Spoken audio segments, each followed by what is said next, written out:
ପିଲାମାନେ ଆମେ ପେଜ 129 ଜ୍ୟାମିତି ବହିର ଅଙ୍କନ 6 ବର୍ତ୍ତମାନ କରିବା। ମନେ କରାଯାଉ ଏବିସି ତ୍ରିଭୁଜର এবি ଦିଆହେଲା 6 ସେଣ୍ଟିମିଟର, ଏଏମ୍ ମଧ୍ୟମା ଦିଆହେଲା 5 ସେଣ୍ଟିମିଟର, ଏ କୋଣ ଦିଆହେଲା 60 ଡିଗ୍ରୀ।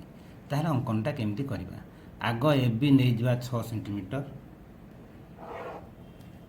ମୁଁ এবি ନେଇଗଲି 6 ସେଣ୍ଟିମିଟର କହିବେ।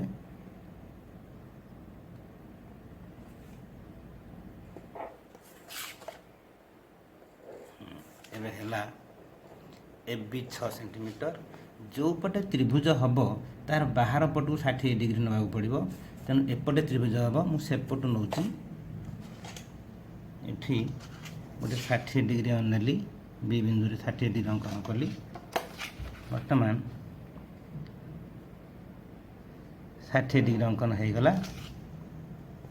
ଯେଉଁ ମଧ୍ୟମା ଦିଆହେଇଛି 5 ସେଣ୍ଟିମିଟର, ତା ଡବଲ 10 ସେଣ୍ଟିମିଟର ନେବା।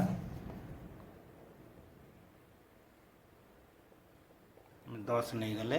ଏବେ ଏ ବିନ୍ଦୁରୁ ମଧ୍ୟମାର ଡବଲ ଚାପ କାଟିଦେଲେ।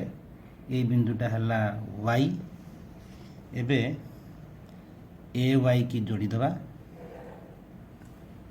ଏବଂ ଏ ୱାଇ କି ସମଦ୍ୱିଖଣ୍ଡ ମଧ୍ୟ କରିବା। ପରିଷ୍କାର ଅଙ୍କନ କରିବା, ଟିକେ ବହୁତ ଦୂରରେ ସମଦ୍ୱିଖଣ୍ଡ କରିଦେବ।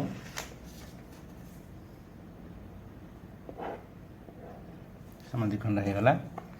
ଏବେ ଚାପ ମିଳିଗଲା, ସମଦ୍ୱିଖଣ୍ଡ ବର୍ତ୍ତମାନ ଦେଖ ଏଠି ସମଦ୍ୱିଖଣ୍ଡ ହେଲା।